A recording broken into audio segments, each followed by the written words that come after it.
Good evening, everybody. I'm Soumya. I'm the PYP coordinator at Neve Academy, and I extend a very warm welcome to all of you from all of us here at Neve. We have received a tremendous response from the PYP community, and we have participants from many schools across the country. This is our third PYP SAIPSA job alike over the last few years that we have conducted.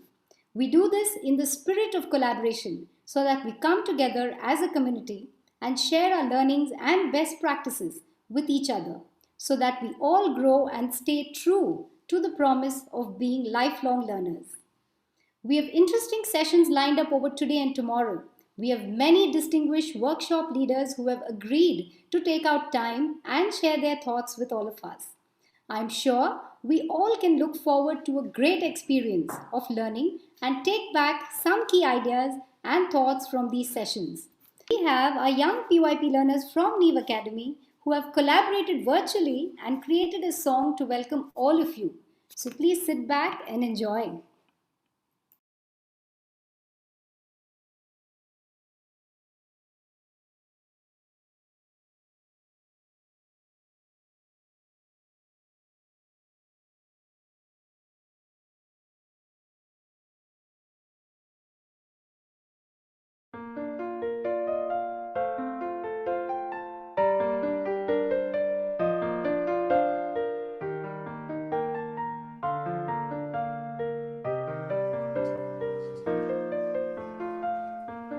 Look at the world, everything all around us.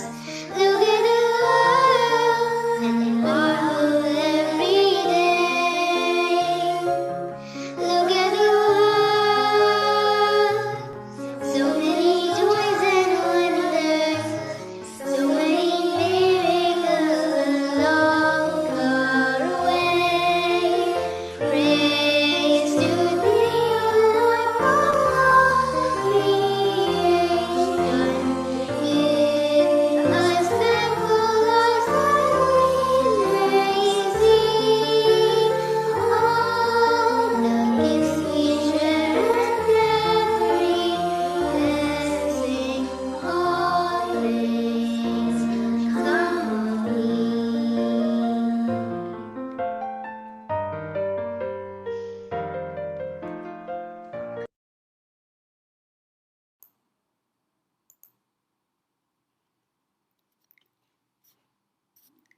So, do we have Kaiser on? Okay, so we proceed. Probably Kaiser will address us later. Thank you, children, for the wonderful welcome. We now move forward to a session that we all are eagerly waiting for. I now call Shanti Raghunath, our PYP head at Neve Academy. Shanti will introduce our keynote speaker of this evening, Monita Sen. Audience, before I hand over the floor to Shanti, just want to let you know that I'll put on the slide. Yes, sorry. Yes, these are our social media handles. Request you to share your experience and learning using these handles. You may do that either during or after the sessions. Thank you. Over to Ms. Shanti. Thank you, Soumya. Good evening and welcome to SAIPSA 2021.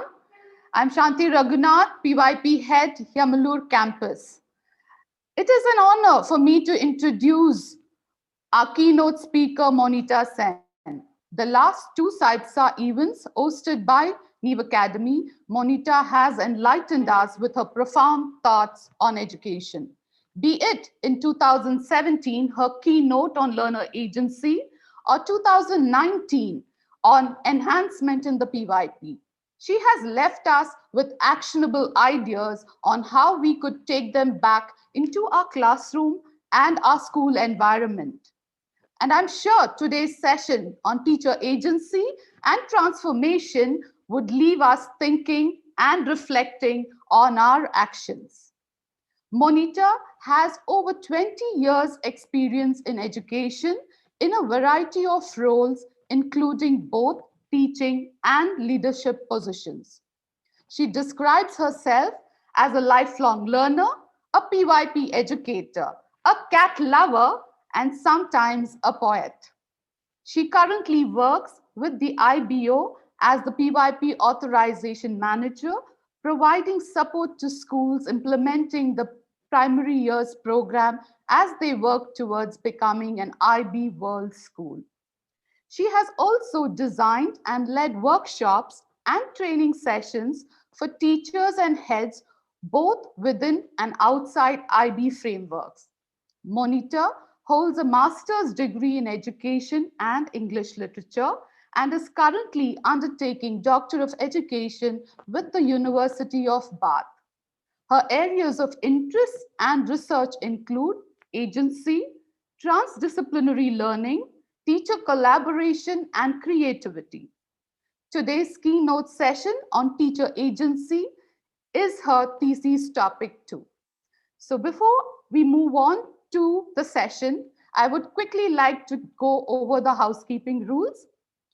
You can ask your questions using the Q&A box at the bottom of your screen.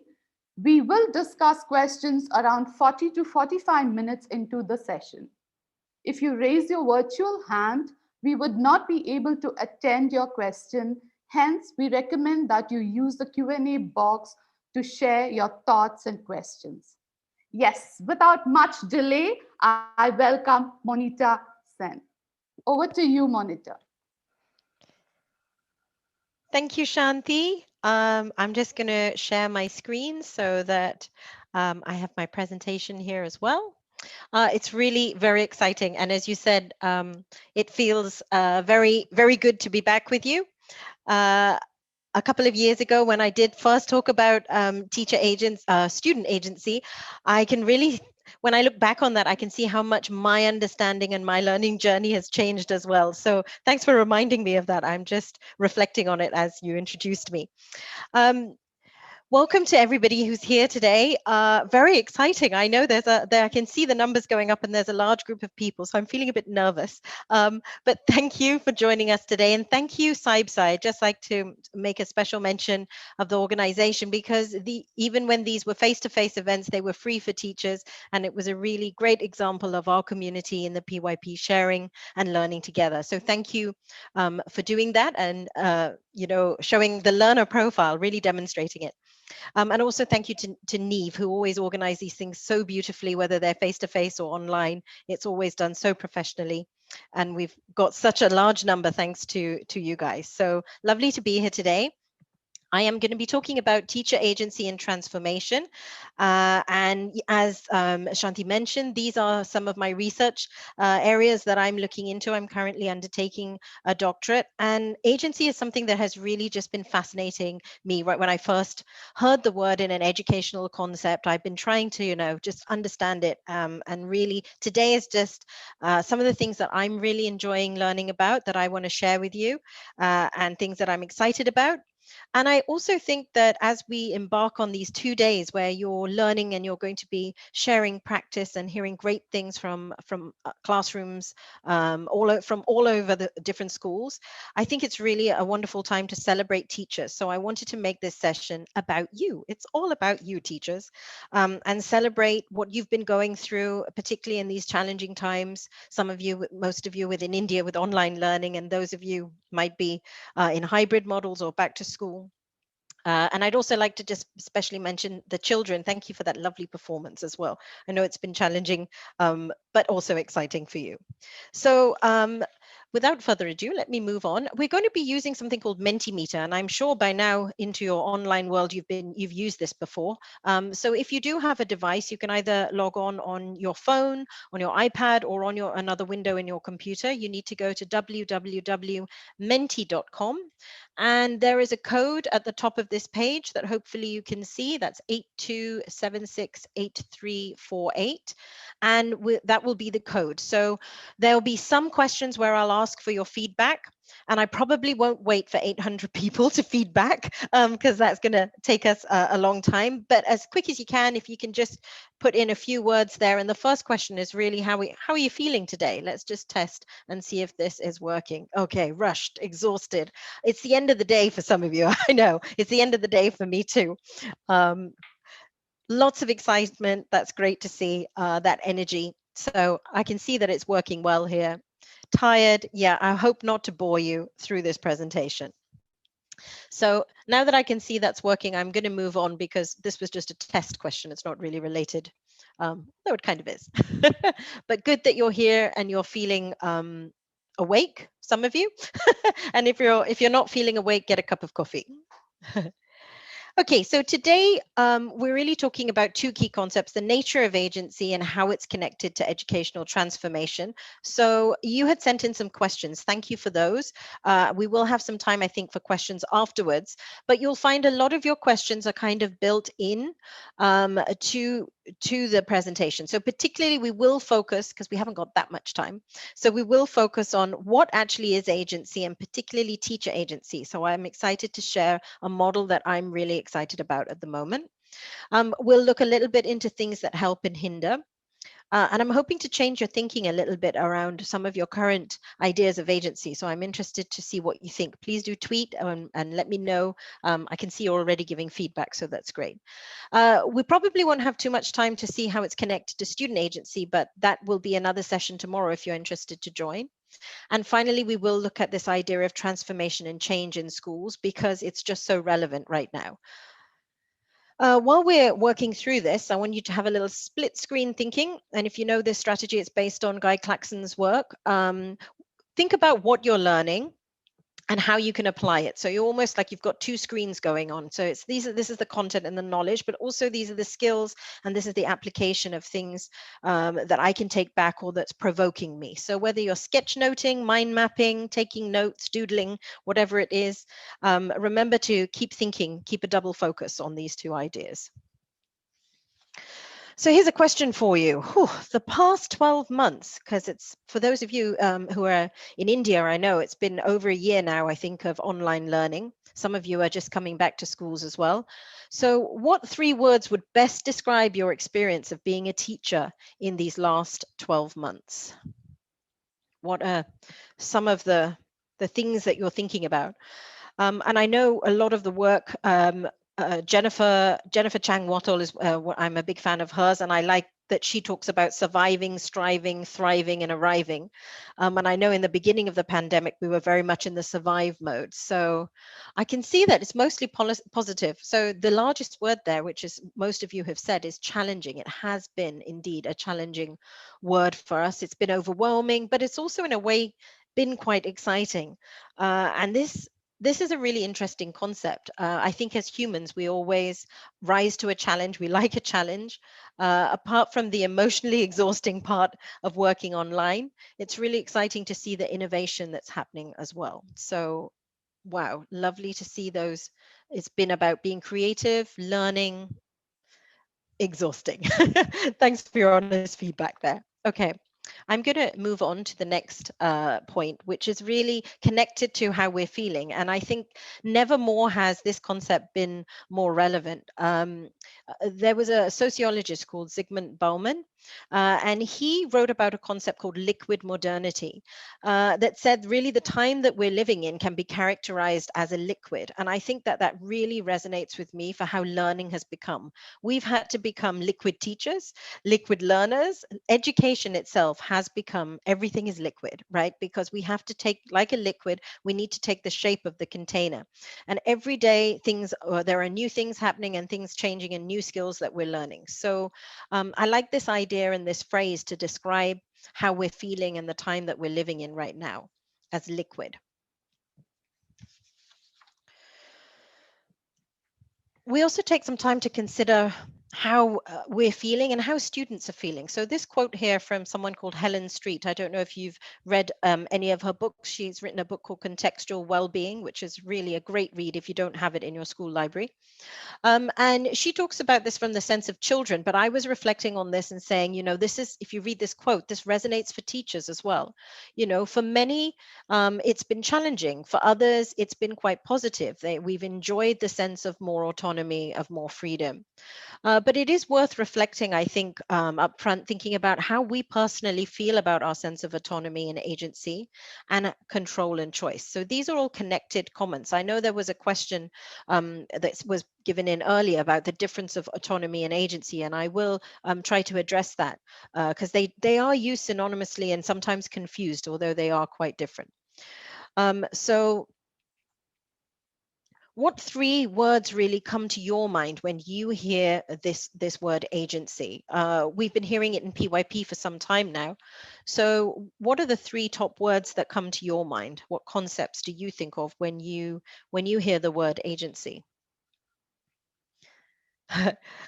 It's funny, I've done this maybe 3 or 4 times with different countries. The last one I did was with the Dunia Network in Indonesia, and voice, choice, and ownership are always the top 3 words. So it's interesting to see how the PYP has actually influenced the narrative of what we believe agency is, because these are almost like our slogan for learner agency. Okay, so we've got freedom, responsibility, collaboration, independence. And this is the thing I love about agency. It is such a broad, I almost call it an umbrella concept, because there are so many ideas that are included in agency, and all of the things that you're mentioning here are very much part of it. One day I'd like to do a big mind map of how we see them all being connected, and I think that will be very different for each individual and for each school as well. So excellent, thank you. So this is a question for you, a little bit of a reflection. Since this past year, how do you feel? Let's think about agency from a sense in your own home life. So you can answer these questions from disagree to agree, just kind of like a continuum. Do you feel a sense of agency in your home life? Do you feel more of a sense of agency at work? Or generally in your life, how do you perceive your sense of agency? Okay, this is interesting. They were almost equal for a minute there. So I think it looks like generally people feel that they have more sense of agency in their home life or in their life in general. Maybe not so much at work, maybe a little bit less. And this is another pattern that I notice when I've done this with different places as well. And I think that's probably because we have less people to deal with in our homes than we do at work. And we have more variables that are included when we're thinking of agency, our sense of agency as teachers and leaders at work. So yes, thank you for those. What about this one? Since we've moved to online learning, and if you're not in online learning, you can reflect perhaps to when you were. Do you feel students have more or less agency, or has it stayed the same? What's your perception of this? Again, a very strong, interesting pattern that resonates with other networks that I've worked with as well. People are generally feeling that agency has increased for their students. I have to warn you now, I have a cat and she's about to appear. Here she is. She likes to, she has a strong sense of agency. She likes to be included in presentations. So what about you as teachers? Do you feel that your sense of agency as a teacher, since we moved to online learning, do you feel a higher, an enhanced sense of agency, or a decreased, or is it pretty much the same for you? What would you say? Gosh, you're really fast. This is great. It's happening really quickly. I love Mentimeter because it gives you such live feedback, and it makes me feel like you're out there. Otherwise, in a Zoom, you're just kind of talking to the void, aren't you? So overall, as teachers, as a group, I can see that there's a large majority of you who feel that you have a greater sense of agency since we have moved to an online learning. And I think that is a really interesting concept, and we'll remember these patterns as we move through the presentation and think a little bit more about what agency is.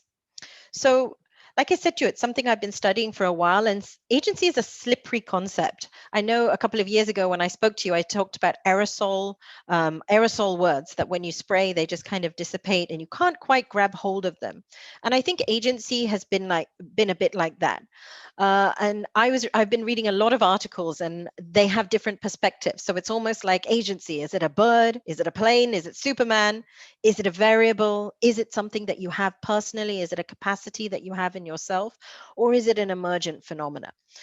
So this analogy stuck with me, and I thought I'd share it with you as we work through in the next few slides. I'm going to present you with some of the descriptions and some of the perspectives, if you like, that are coming from different sources on what agency is.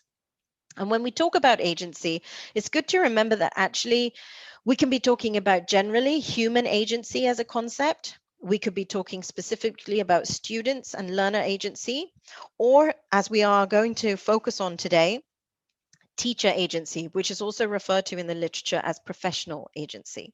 So these are different concepts, and although they are related in each of the specific areas, their application is slightly different. So starting off with Bandura, and if you read the PYP bibliography, you'll know that Bandura is someone who is referenced quite heavily in the PYP in our conception of what agency is. And his work really comes from the field of psychology. Although it's interesting to note that we have, from the field of anthropology, there are thoughts on agency, from economics, not just from psychology, so as well as education. So he talks about agency as an ability to make choices and create action plans. He talks about constructing appropriate courses of action to motivate and regulate execution of the plan. So it's an active, relational kind of idea. They are not only agents of action, but self-examiners, reflecting upon themselves and the adequacy of their thoughts and actions. So for Bandura, it is a capacity, but it's also a process. And if you look at this, the image there, it's almost like a kind of an inquiry cycle process. So this is what Bandura's thoughts are on human agency. He's quite difficult to read, actually, if you have ever tried looking at some of the papers. I'm just going to do that. Amartya Sen might be somebody, no relation to me, although he might be, a Nobel Peace Prize winner. And he writes very much from the perspective of economics as well. He has his own sort of definitions and ideas on what agency are. He links agency quite strongly to well-being. And he talks about a commitment and goal setting as well. What I like about his work is he says that agency is always defined in context of a goal. And a goal is something that people value, so something that they have reason to value. He also talks about power and control, but also he says that agency is on one hand about your personal well-being, but it's also about the well-being of others. So sometimes you might give up something that you want. You might even forego your sense of agency if you feel someone somewhere else or a cause is much more important. And he refers to those ideas as other regarding, so regarding the other. So that's from a different field altogether, economics. This is the one we're probably most familiar with, and this image, voice, choice, and ownership, in the PYP. And here, with reference to students, the IB talks about students using their initiative. They use the words responsibility and ownership, directing their learning, self-directed learners, with a sense of identity and self-belief. So those concepts come into it as well. Self-efficacy, which is also linked to Bandura's work as well. So, but they also talk about it not just the learner, but in conjunction with others. And I think this is an important part, because that links to the IB mission statement as well. When we talk about making the world a better place, that's really our agency for what, when we're thinking about our learners. Building a sense of community and awareness of the opinions and values and needs of others. So I think sometimes there's a tendency to think of agency as a very insular and a very individual concept. And although there is something called individual agency, I like how the OECD in their concept paper, and if you haven't read that, it's available on the internet. You can just check that QR code there. I'm happy to share these slides in a PDF with everyone afterwards. So if you don't catch it, don't worry. But what I liked about the concept paper that the OECD had put out was the way that they talked about personal agency, co-agency, and collective agency. So in terms of personal agency, that's the learner agency, the voice, choice, and ownership in learning that we've been talking about. But co-agency really talks about that being social, so social agency in terms of with peers, with parents, with teachers as well, so that co-learning, co-agency idea. And also they talk about collective agency, which for me is the one that is most embedded in the IB mission statement when we talk about our shared purpose for this planet, for example, and making, working towards a common good. And sometimes when you're thinking of of collective agency, Amartya Sen also picks up on this point. Not everyone may agree. So you've got many little circles, many little individuals in there. But this is where you see strong movements, people getting together, working for a cause, uniting for something that they believe in. And in a sense, as teachers, we do that too. We are united in our beliefs about education and what we want for the future. OECD also talks about moral agency, social agency, economic and creative agency. So they put it in different, if you like, lenses that you can achieve agency through or in. So they define student agency as the capacity to set a goal, reflect, and act responsibly to effect change. It is about acting rather than being acted upon, shaping rather than being shaped, making responsible decisions and choices rather than accepting those determined by others.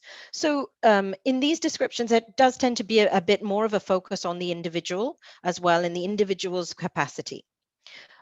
Which is an interesting one until you start thinking about yourself. So when I was reflecting on this a while back in a situation where, if you ask me, do I feel I have a sense of agency? I think I do. I mean, as a capacity, I think I'm the kind of person who has a strong sense of agency. I have the power to act, but sometimes in situations I don't have the power to act. I'm not empowered because of my environment. So that started me thinking, how can agency really be a capacity if sometimes I can't act agentically because of my environment? And then I came across this definition and from this article by Priestley, Biesta, and Robinson. And actually, Biesta and Tedder have written a lot about an ecological view or an ecological position. And what I really like about this is that it says that agency isn't just a capacity. So it isn't just something that resides within you, like a quality or a capacity that you have, because it's only ever achieved in a context. So capacity is definitely an important component of agency, but really it's about how this component interplays with resources, constraints, affordances in the environment that individuals are in. And this is also temporal. So temporal means it's bound by time. So it's in specific times and places. So it's how these individual capacities and the contextual dimensions work together is really how agency is achieved. So they go as far as to say agency isn't something that you have. Agency is something that you do. You achieve agency. So I've started actually changing the way that I talk about agency now in terms of achievement. And there in Biesta and Tedder's paper, they have a nice graphic. I'm sorry, it's a little bit blurry there. On the next one, it's a bit clearer because I had to cut and paste it. But based on their work of a paper, actually that was written in 1998. So, although agency is something we've been talking about quite recently, as far back as 1998, Emmebe and Mish had written this paper asking, what is agency? So in their conception, agency had 3 dimensions, and they call them a choral triad, which is quite musical, I thought. But this really resonated and makes sense to me, because they say agency is quite effective. You think about yourself in a situation. So as a teacher, any given situation, you are influenced by your life histories, by your personal experiences that have happened, by your training as a teacher, and the experiences that have happened to you in classrooms up till this point. So you're bringing that to the situation. That is also influencing your future or your aspirational goals. So in a classroom, it could be short-term goals of what you want students to learn or to achieve. And in a long-term goal, it could be your big idea or your vision of education or your philosophy. So for example, social constructivism and a democratic view of education. So obviously your past, which they call iterational, influences your projective, which is your aspirational or your future. However, No matter what your past experiences or your hopes for the future are, agency can only ever be implemented in the present here and now moment, which they call the practical evaluator. So if you look at how you're implementing it or you're achieving agency in a particular context, you have to then take into account in that moment what are the cultural ideas, values, beliefs, discourses, the structural relationships, roles, the power hierarchies that exist. And these can be within your organization, but also within a culture or a community that you work with. What are the resources and what are the physical environments as well? So regardless of your past and your present, it's always enacted in this current moment. And how agency is achieved is affected by all these things, not just simply your own capacity to act. So the idea of this also is that at any given point of time or any moment where agency is being achieved, all three of these things are in play, but mostly one of them will be dominating. So it will either be that your past experiences are the strongest, and it might be, I've been through this before, I can't go through it again, so I have to leave. And that's how you express your agency. Or it might be, I really want to do this and I really believe in this, but I'm not able to do that because we don't have the resources. And that could be more influence of the practical evaluative idea. So this really changed the way that I started thinking about the achievement of agency. And now whenever I'm asked about it or I'm in a situation where I'm thinking about it, I have created a few questions that just kind of like a reflection for me. So I always think, so what are the past histories or experiences that could be contributing to the way I'm feeling right now or how I'm reacting in this situation? What is it that I really, what is my aim? What am I really trying to do? What am I working towards? And what are the influences or the cultural beliefs or responsibilities or things in the environment that are really affecting this now? And in the end of that, how will agency be achieved in this unique situation? So I like this idea that agency isn't just a general, it's like this, but you have to look at each individual unique situation and look at these three dimensions, if you like, to see how agency can be achieved. So I can see lots of likes on that. So I hope that this is making sense to you as well. So really it talks about the quality of the engagement in time is really how agency is achieved. Just looking at time there. Okay, good. So this is really relevant, right, for us as teachers working in environments. And also I found it a little bit relieving because all this time we were talking about teacher agency and it was very much a responsibility on us being my own capacity. But now it's more about the interaction or the interplay between the environment and the ways that we shape our work and its conditions. So this has big implications for the way that we work as teachers and as teacher leaders in schools. So a note on autonomy. Some would say versus agency, but I like to say and agency. So I think autonomy, agency, and action are three very related ideas, but they are quite distinct. And you can go very deeply into the philosophy of these. There's loads of literature written on each of them, but I liked this definition because it made some sense to me. And it also connects to this new way of talking and thinking about agency as achievement. So teacher autonomy includes both teachers' capacity to decide the content and conditions of their work and their will and capacity for justifying and developing practices. So the autonomy part is more what we relate to as the internal capacity. It is within you. But in this process, when you have autonomy, as we know, unless you are enabled to act agentically, agency isn't just sitting inside you. It only ever is a reality when you're able to do something. So the action is important. And when that happens, that is what we can talk about. They say exercising agency, but in the new language of that I like of ecological idea of agency, we would say that's the point of achieving agency. So that's a note on how those two things are different. So this is my symbol. I love this symbol. I don't know if you can see, but I have like a necklace as well that has this symbol on.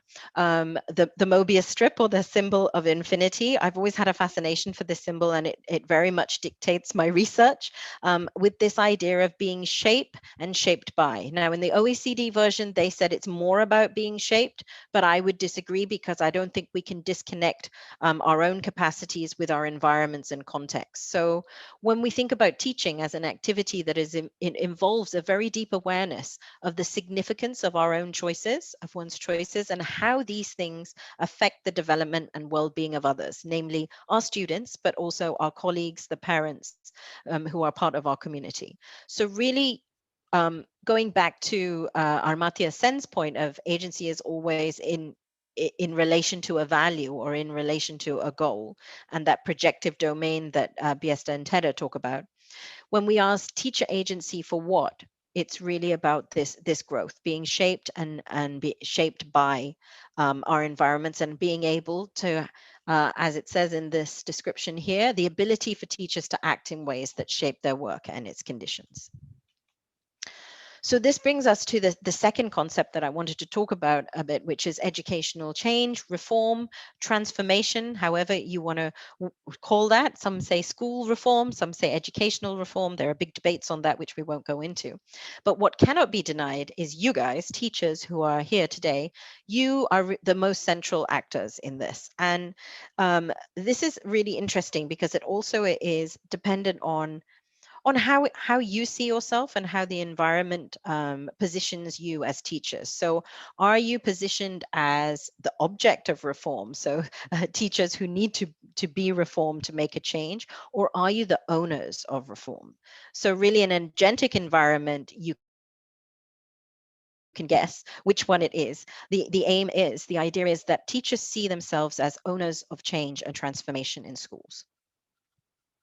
So let's look a bit more deeply into these two concepts. So I want to ask you a question here, and it's probably not easy for you to respond to me, so just think aloud to yourself. Change and transformation, are these two things the same, or are they different? And if you think they're different, how do you think they're different? Maybe you just want to make a note or something about that, or just think about it for a second in your head. What is the difference between change and transformation? We have many words that we talk about in school. We a vast array of language: adaptability, flexibility, fluidity, reform, change. Many of these words also appeared in your word cloud, I think, as well. So when we think about change and transformation, I'm sure we've all had some personal experiences, and we can probably say, yeah, that was a change, but that was a transformation. And we'll revisit this perhaps at the end of this little session to just sum up, to see what the difference is. So agency plays an important part in change and transformation, particularly when we're talking in the PYP, but not just in the PYP. We're talking more about a more shared and distributed leadership model. So when I talk about school leadership here, you can include yourselves as teachers, teacher leaders in that as well. But I was looking through some of the research on leading school change and improvement, and there was this massive sort of meta study. It was actually a study of the bibliography. So it's called a bibliometric analysis, I think, and that's what you see in this diagram here, of all of the research from 1960 to 2017 on educational change and improvement. So they were looking at who were the key authors and ideas that were coming through in that research.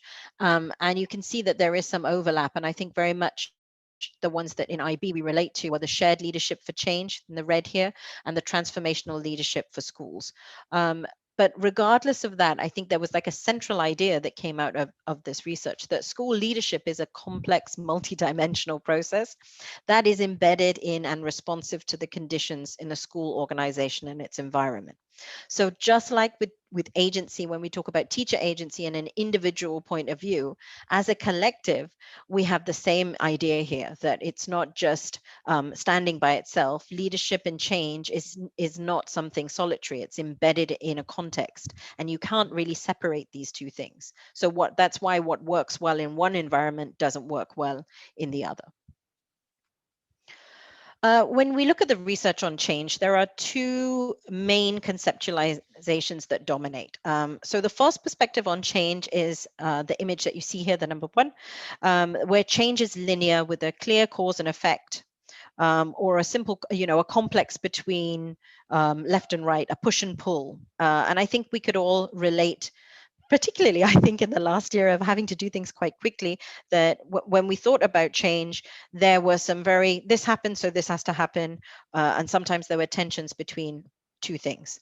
The other one is a more sort of networked approach, and it looks at how change is about how we understand the interconnections among people and about how we capture those visible improvements. So a more sort of networked, connected, looking at behaviors kind of approach. I don't know which one resonates more with you. Perhaps you have your own theory of change that you relate to. But some of the general patterns in leadership and change that we can see from the literature, and you'll see a lot of Fullan there as well, because he featured quite heavily as well in the research, in the bibliometric research. But often change is seen as facilitated by an alignment of policies and processes. And I think we all as teachers know about policies and change. But even the PYP itself, when it comes into your school, if you're a new school here, you know that that's quite a transformation. It is in itself a new set of rules and a new set of policies that come in and make changes. Practitioners generally tend to see change as an event, and that rather than a process, and often then they underestimate the time. And I think we can all relate to that as well. Times when we haven't set enough time. Change takes time, right? But often we're not given that luxury in schools. And the last point is really about the behaviors of professionals. So change isn't just about a process. It is deeply embedded and connected in the beliefs and the values of stakeholders or members of the community. So one of the biggest enemies, I guess, of change is the way we always used to do it, right? But we always do it this way. This is the way we do it. And I think that things like that often cause conflict. But they do deserve an in-depth examination to really understanding why people behave the way that they do, because really, if you want to make change, that's one of the key areas that you have to address. So there is a third conception or conceptualization of change, and this is one that I am reading about a lot by this guy Engerstrom. He's written a lot about something called expansive learning, and it's based on cultural historical activity theory, which is a methodology as well as a form of analysis that I use in my research. I'm not going to go into that today because we definitely don't have time. But what I do want to talk about is this third conception of learning, of change, that is around expansive learning. So what Engerstrom says is that learning is based on exploring what takes place in a collective activity. So when something is happening in a school, let's say you're implementing online learning, where are the contradictions or the tensions? Where are the stress levels? Because those for him are the most interesting points. He said, where we have contradiction, that's very exciting because that's the beginning of an expansive learning process. So this approach reflects the importance of not only focusing what can be done, but also what cannot be done and why, the reasons for that, and why people do what they do.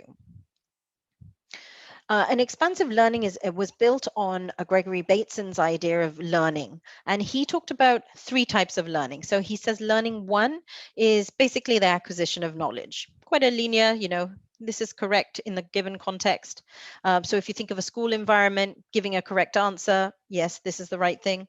Learning 2, he says, are the deep-seated rules and the behaviors that people acquire in a context. So in a school, this is the hidden codes that students have, that they know what to do or what's cool or what's not. And in organizations and environments, these are the codes of behavior or, the underlying cultures that exist in organizations that are not written in policies. He is focusing on learning 3, and he calls this learning a bit dangerous. He calls it dangerous learning. He says learning 3 occurs when a person or group begin to radically question the sense and meaning of context and to construct a wider alternative. So this reminds me of our whole discourse around educational reform. We're always talking about change and how things need to be different.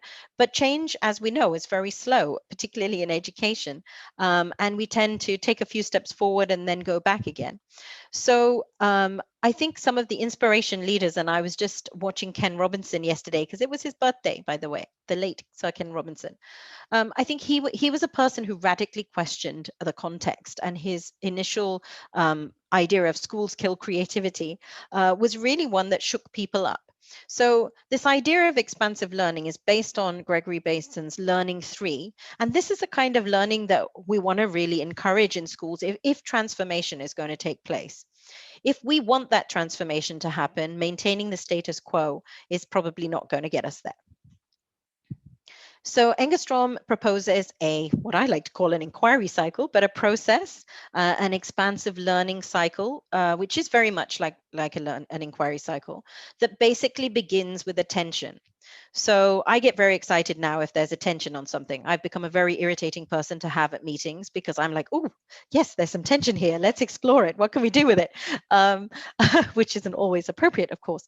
But when you're thinking about collective transformation and collective agency and thinking about our environment in schools, it begins with questioning, where you feel that tension and something needs to be done, and you begin to analyze it and pick apart, what are the reasons for this? You go below the surface and you begin to construct and design new ideas. It's also a bit like a design cycle if you look at it.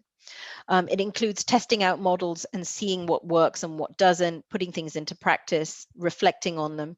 And finally, when the new created way of doing things becomes the norm, then that's when transformation or transformative learning has taken place. So Engerstrom says that the tension is just the beginning of the process, and the whole cycle has to go through collectively, in a way of ups and downs before actual transformation can happen. And we see this in our schools. I think very often we don't have time perhaps to model things and put them in practice and reflect in them because time is often challenging for us in schools. So I'm just looking at our time. Shanti, I'm okay for time. I haven't seen you on screen yet. So beginning to wind up and think a little bit now about, I think some pretty deep concepts that I've thrown at you this morning. So transformation and change are different because transformation is really going beyond the change. Change can happen, but when it becomes consistent and it actually becomes the norm, then that's when a transformation has occurred. So what does this all mean, and how do we bring it together? How is it relevant for you? 10 minutes, Monica. Great, Yeah. got that. I'm on track, yeah, for once. So an ecological approach that we talked about earlier is important to consider, because I love this idea and this image of the iceberg. I think things like, yes, voice, choice, and ownership are the words that we know, and we're very familiar with those. But I feel things like that are the tip of the iceberg, and we really need to go deeper into understanding this idea of agency and what influences it, whether we're talking about it from the perspective of our teachers as a community, or whether we're talking about it from the perspective of learners. So I think today part of my message is encouraging you to look beyond the surface in terms of agency, but also in terms of that idea of transformation. We have a vast opportunity now. Learning has been changed so drastically. And I know that it's been very challenging for many of us, but there are also opportunities in here for us to look at that and say, how can we transform learning as we know it? We all have been talking about a reform in education and making it better. So how is this opportunity presented to us in our unique context? So these are just some summary points that I have put together based on the research and papers and things that I'm writing about at the moment. So having all this knowledge, now what do we do? What do I advise, for example? I think awareness, and that's step one today. The awareness has begun of this ecological of nature, and you will find now as you start thinking about things, it's going to grow. So the seed has been planted. I think as teachers and as leaders, we need to consciously and intentionally look at in our environments, in that middle section, the here and now, what are the enablers and the barriers that we have and which ones can be removed? So naming and noticing them, going below the iceberg, and there are many ways that you can do that. Building a culture that supports and enables teachers as actors of change rather than objects of reform, actually owning it. And that includes changing the narrative or the way that we talk about change and reform and the way that we talk about things that are happening in school. Finding power in the collective. Sometimes we don't find our followers and our tribes in an organization where we are. Sometimes we have to look outside. And there's nothing that says you can't. I think there's strength in numbers. There are people who think like you. The great thing about agency is that it works really, really well when everyone agrees. When people don't agree or when you don't have common values, that's when you find the tensions arising. But you're no longer afraid of tensions because tensions mark the beginning of an expansive learning cycle. So remember to create and hold space for participation and discussion. If you don't do that, then there isn't an opportunity for agentic dialogue to occur. We also need the skills to do that. I mean, for many of us, it hasn't been our way to have these discussions and to think about transformation and change in this way. So in a way, we need to build a set of skills that allow us to participate, negotiate, and support ourselves and each other as well. And your tribes can help with that. And this is where your agency and your own professional development and own professional learning comes in as well. And finally, being inspired and inspiring others is also a really important part of that. And I want to leave with three people that and their articles that have really inspired me lately. One is Seth Godin. You might have heard of him. He's very famous. He writes a lot and recently writes a little bit about education as well, but he's really pushing us. He's saying we have a chance now to change the status quo. This is an opportunity we didn't have before. So have a look at him. My favorite, Happy Birthday, Sir Ken Robinson. And he basically says, what's the point of all this if we go back to normal, right? And I 100% agree with them. We have to look at a new kind of normal. If you haven't seen this is his latest talk just before he died.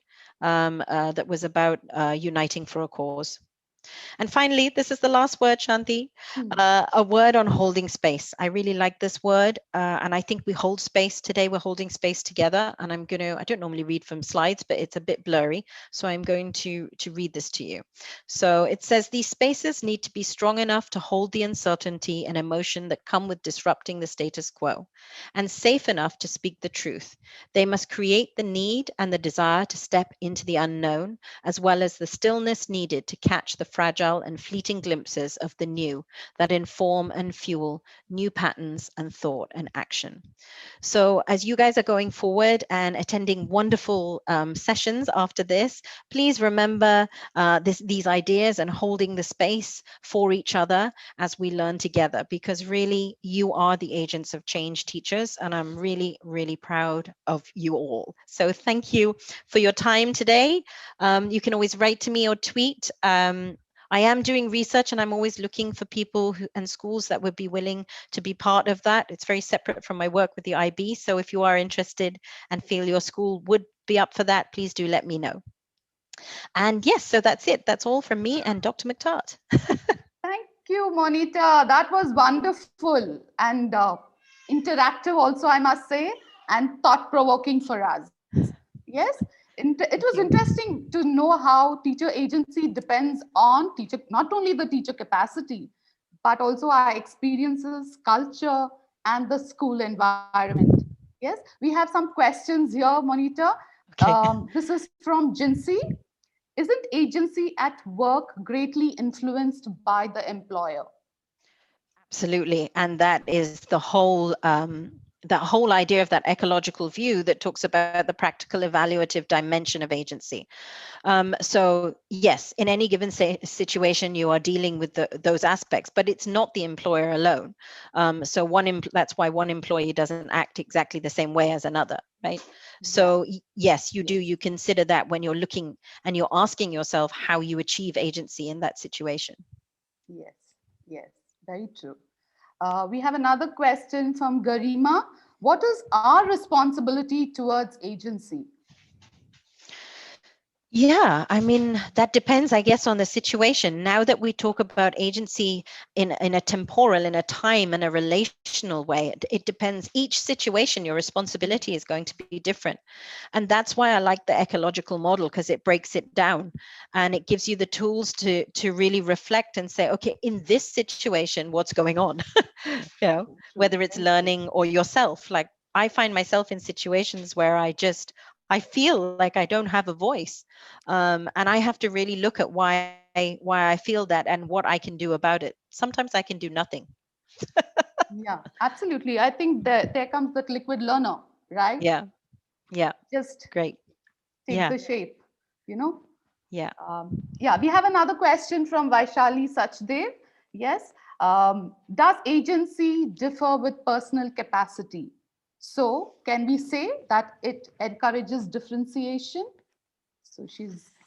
Yeah, I mean, I think your point about personal capacity, when we look at that ecological model, that is the iterative or the past lives, I call it, whatever, not in a karmic sense, but in the sense of your past experiences. And culture plays such a huge role in this. So in my role, working with the IB, I work with countries all over, particularly Asia Pacific. And what agency means for one community versus another is very different. Their teacher training is different, their languages are different, their political systems are different. So we have come through those things. They're part of our culture. So you've got your own culture and your own experiences, and then those of the organization you work with. So 100% your capacities, your parents, the way that they've brought you up, all of these things play a part in it, which is the fascinating development of humans. Yeah, absolutely. The education, all of it comes into it. True. Dipali has a question. What could schools do to focus on teacher agency as much as they focus on student agency? Yeah, I think that's a really good question. And obviously, the answer will be unique for each school. But I really like the idea of looking at this model together and just unpacking it, that whole, just identifying where your tensions are. Even now, through your questions, I can tell there are things that you're asking about and you're wondering. These are really the starting points for examining this idea of agency within the school. Tomorrow in the session is more focused on students, but there is the work of Harry Shearer that I'm going to talk about, and that can also be adapted for teachers as well. So some more on that tomorrow. True, true. So, yes, monitor. So, as you said, tension makes the beginning for an agentic dialogue.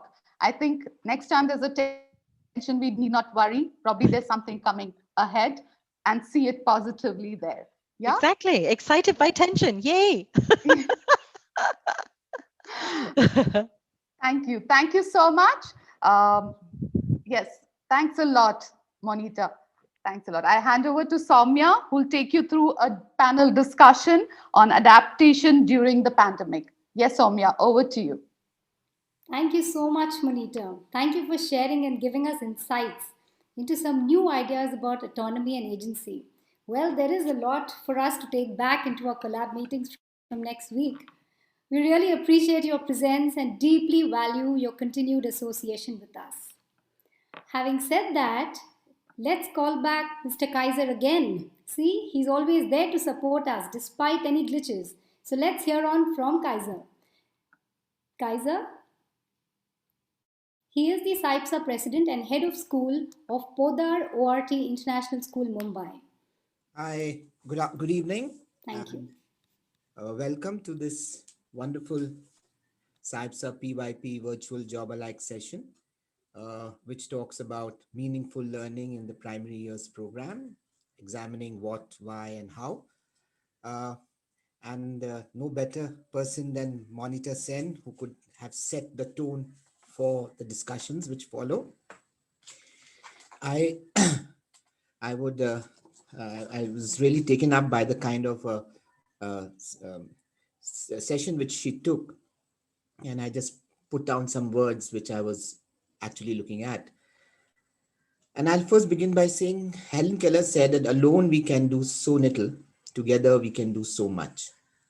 And that highlights effective collaboration.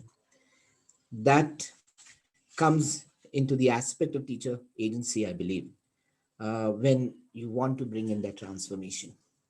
So from our side, just for your interest, we've been in existence from 2001. So this looks like 20 years on with this task, which has so organically grown. And the topics which you are talking and discussing about in the manner in which it will pan out, I think I'm eagerly looking forward to, and especially for Neve for having arranged, lined up such lovely speakers so that we can take home something to chew upon. So I would like to really welcome all the participants in this, and also highlight that in future the SAIBSAs will all be an hybrid model. Will be have face to face as well as online. The model which you are seeing at the moment. We've just finished our DP session, which started from November, went right up to February. And we've seen the very enthusiastic participation, sharing, and I believe the world is moving towards much more, as we call it, as open source method, which is collaboration across, not knowing any boundaries. Learning has no boundaries, and I think that's what's the beauty of it. To find such wonderful session with about over 1,000 people joining us here from over 100 schools. So I do hope you take back something home, and have this discussions going on further. Thank you very much. Have a great day ahead, as well as tomorrow. Back to you, Samir. Thank you so much, Kaiser. Thank you for being there. Well, dear audience, all the bios of our speakers for this evening will be posted into the chat box. So in case if you have missed out anything, you can read up there. We now have a panel discussion. The topic of the evening is adaptation to the pandemic. The ongoing pandemic clearly has been an overarching influence on everything that we have done in the last 10 to 12 months. We have changed the way we work, we have changed the way we learn, we have learned to work from home, and we have learned to make our schools and workplaces coexist with our homes, something never thought of before. Millions of teachers have come up with new teaching tricks and classroom routines, and many more millions of students have deepened their skills in technology, mediated communication, and self-regulated learning. As PYP facilitators and students, we have all evolved our own adaptations to this phenomenon. We have never seen anything like this earlier, and we wanted this session to delve a little into how all of us have adapted to this situation. Our distinguished panelists will offer their insights into these adaptations, and I'm sure all of you will be able to relate to what they offer and perhaps make those connections for this evening. So I would like to first introduce our first panel member, that's Tanya Mansfield. You can ask your questions using the Q&A box at the bottom of your screen. We will discuss questions around 40 to 45 minutes into the session. Tanya Mansfield is currently the upper primary coordinator at International School of Ho Chi Minh City, Vietnam. She is a passionate and distinguished educator and has been teaching, mentoring, and coaching learners, both adults and children, for the last 18 years.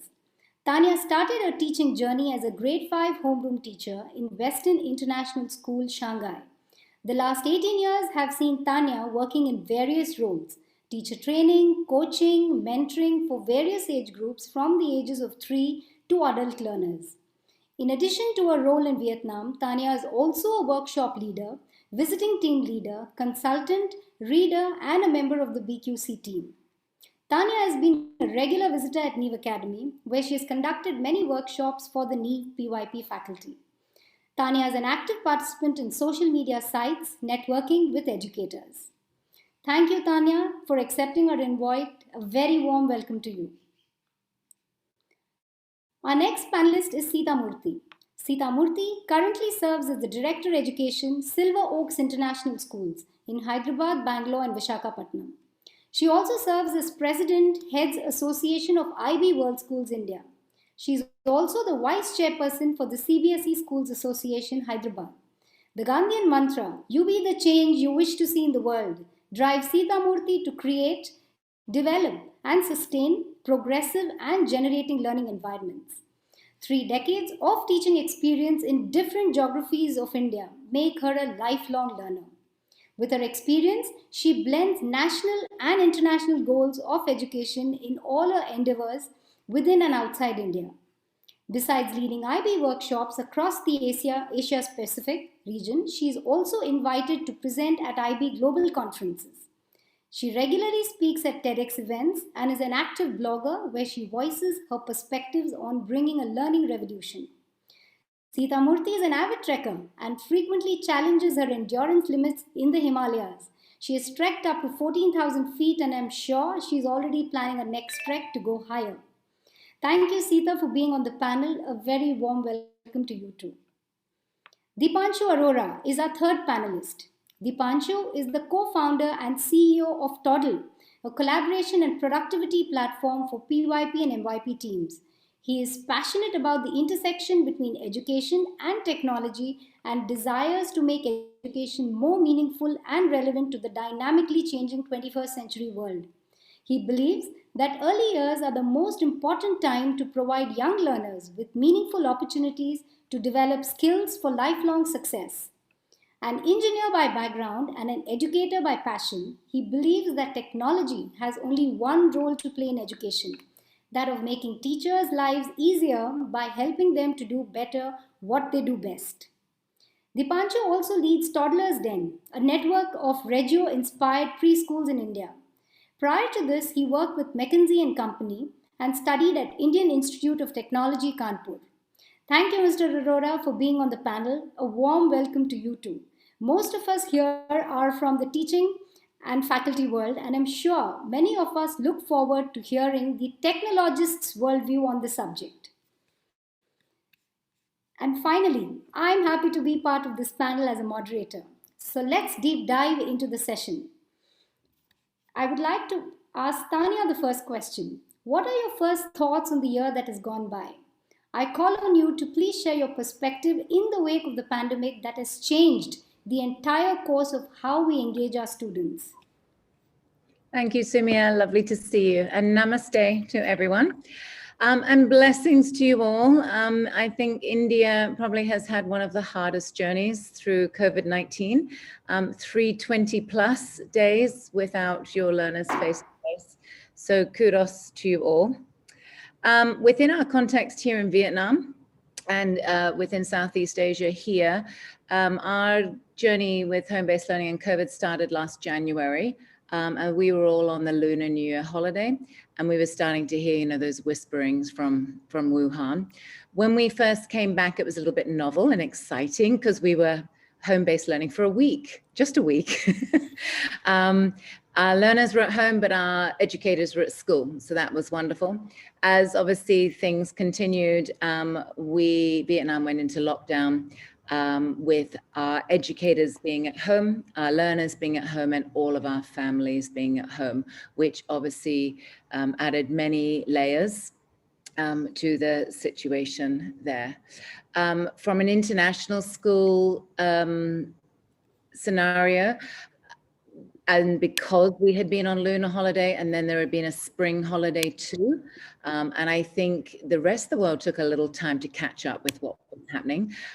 People did travel overseas. So we ended up with families being split, with the children maybe still here in Vietnam and parents in the States, or one child in one part of the world and the other another. We ended up with teachers and educators in different parts of the world. And I know some schools are still dealing with that and having to do home-based learning in different time zones.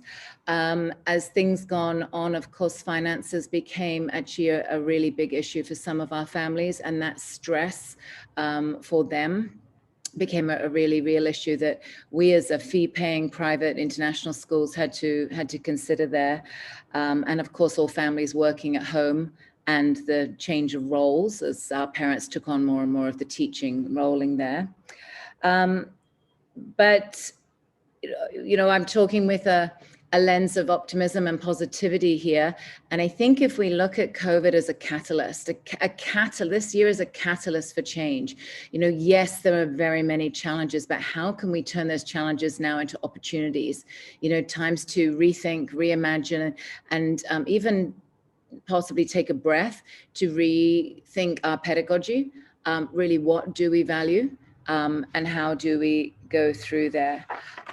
Our learners, obviously we're in a PYP context too, our learners really did rise to the occasion. Their self-management skills, their organizational skills, their self-awareness of themselves as learners certainly grew, and they developed all sorts of skill levels that possibly, if in our normal context, what is normal, they may not have had the opportunity to.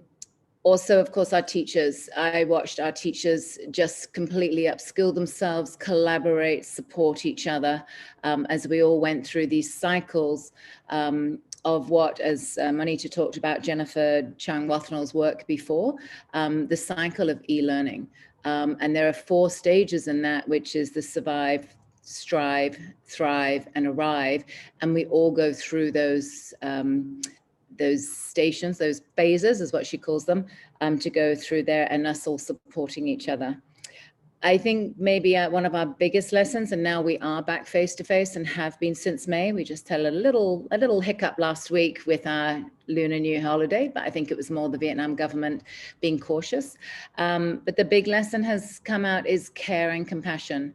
And really what matters first is our people and our learners, and ensuring that we are reverting back to Maslow's hierarchy and ensuring that we are safe emotionally before, and basically putting people before curriculum. And that has been one of our really big takeaways. And there we go. Thank you for sharing. It's Jennifer's work there. She is credited there, and she has things like those phases of survive, strive, thrive, and arrive. So thanks.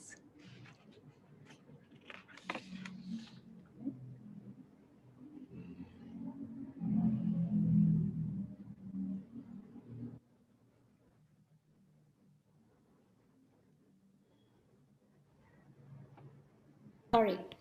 So Can we have Sita? Yeah, sorry, I was on mute. Can we have Sita Murthy? Yes, Soumya. Hello, Tanya there. Hello, Dipanshu. Thank you, Soumya. And that's such a very deep question, to be honest. It makes us very reflective, like how Tanya reflected the context that she is in and shared their experience. And I'm glad she said that, you know, we in India have had the toughest time, because with the population size and the size of the country, we indeed had the toughest of the times. To have millions of children out of school for 365 days speaks volumes about the pandemic and its impact. And in the recent past, whenever I participated, whenever I shared about this year, one word comes to my mind, it's Black Swan year. This Black Swan theory about Nassim Nicholas Taleb, okay, comes to my mind often when we say, did we ever imagine, even on the 5th of March 2020, did we ever imagine that 2021 will be meeting like this, talking like this, sharing like this? And this Black Swan year, just like the theory says, it had the largest impact on every sector, may it be economy, education, general lifestyle, relationship, everything, it had its impact. And I sincerely hope we'll never see a Black Swan year ever again in anybody's lifetime, forget our own lifetime. The next thing that comes to my mind when I think of this year is Paradise Lost, Paradise Gained, both, okay? What did we lose? We lost having the face-to-face classrooms, that, you know, interactions, the energy, vibes in school system, we lost that. But what is the paradise gained? What Monita just said, agency. I have seen agency, the maximum agency happening in this online learning. Whenever I had participated in any sessions where we had teachers or educators from IB and non-IB schools, I remember the discussion or the debates about People from non-IB schools where you still have a lot of didactic approach, where teacher is the center of the classroom, where teaching is all about teaching and not exactly learning. People would complain forever about, how can we make this happen? And for me, it just felt like, why can't we make it happen? Because that's the entire purpose of having inquiry-based classrooms. The entire purpose was to make students responsible for their learning and for their inquiry. And imagine in our units of inquiry, we were looking at opportunities for student-led inquiry. And here we are with that opportunity all the time. And students were all alone at home, at best with the parents or grandparents at home. So they had some people to whom they can interact with and do some inquiry. So for me, that is a paradise regained. The other paradise regained is, otherwise what would have taken 10 years in India for migrating to technology platforms has taken just about 1 or 2 months. Everybody is online. Imagine in India, trust me, why do I reiterate this point? Because we still are so people-centric. We still want everything to be so people connected, right? And to think of having online platform for teaching and learning, we would have taken our good old time if possible, okay? But now what did we do? We have migrated. Even those teachers who were conformists, conventional believers in face-to-face teaching migrated. So that is another paradise established, maybe not regained. The next thing I felt is parents have been the most fantastic key players in this entire learning. Human commonality has been more obvious. We in the IB programs, we are looking at how do we bring that human commonality as the major factor of teaching. Now the COVID has taught us all humans are common.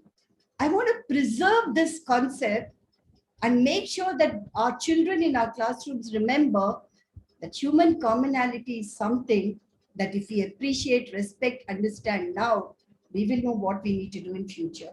I think lastly, I would say adaptive thinking. From parents, teachers, students, schools to the governments, everybody have got onto that flight of adaptive thinking. And our responsibility now is to preserve all this transformation and fly into the future. That's what I think of this year. Wonderful. Thank you for those lovely insights, Tanya and Sita. Different perspectives coming in and sharing of what worked and what could have worked better, or what we did during this time. Very valuable. Thank you so much. We move on to Dipanshu now. You come from a very different background, that is from the world of technology. While we facilitate learning directly by engaging the students, you in your own way have contributed to this by creating a collaboration platform for us facilitators. While we were using technology to some extent, the last year has seen a manifold increase, just like Sita said, in our dependence and use of such platforms to connect with each other and our learners. Request you to offer your insights on what you have experienced in the last 1 year. Thank you, Soumya, for having me here. Glad to be sharing this panel with Sita and Tanya. Thanks again. So, I'm in my current work, I'm more of a technologist, but I'm an educator by background. So I have been working in the PYP for the last 7 years. The name Toddle, actually, the platform that we have built, it's called Toddle. The name comes from Toddler's Den, which are the network of preschools that we have. We had started it as a passion project in our own school at that point of time, and couldn't come up with a better name. We had to put our app on the App Store. It had to be given a name, and we thought that the school's name is Toddler's Den, let's just call it Toddle, and that's how it happened at that point of time. The last year has been pretty interesting to say the least. I think education as a space has usually been slow in adopting technology. right? If you look at any other, if one were to classify education as an industry, although I hate that classification, but if you were to do that, then, and compare it with any other space, then education has really been slow. But as they say, necessity is the mother of invention. And when teachers were forced, they had to adopt tools. To put data to what Sita was saying earlier, I was just reading a report a couple of weeks back, which mentioned that in the last 5 years prior to the pandemic, technology access increased by 130% in education. So when I say technology access, this is a combined function of number of devices available to teachers and students and the internet connection available to teachers and students. So it's defined as a combined function of those two. And in the last 1 year, that has increased 370%. So what would typically have taken about 15 years to happen, that has just happened in a year. So a very interesting time that we are living in. And my hope is that we don't let go of this as soon as the pandemic ends, because human beings have a tendency to go back into their comfort zones. I hope that we carry forward the learnings from this time. I think over a period of time, in the very long run, I think interesting models, hybrid models of education will also appear, but that's anyone's guess right now. At Toddle, the way things changed for us was we earlier were a platform primarily focused on in-school teaching and learning. But as soon as the pandemic started happening, we saw that most of our partner schools were going to remote learning. So for the last 1 year, we have primarily been building features for remote learning, and it was just about adapting to it overnight. All technology companies would have a product roadmap where you would say that in the next 6 months, these are the things that we want to build.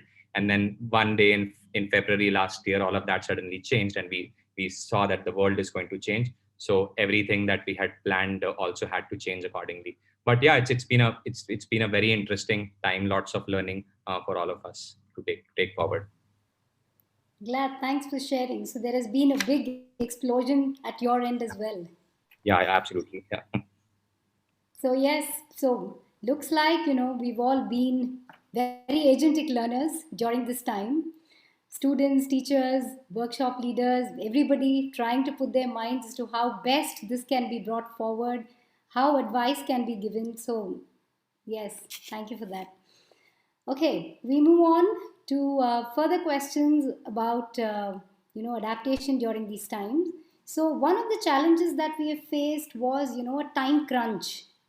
With all that we plan to do, and how would we do it? How do we accommodate different learners?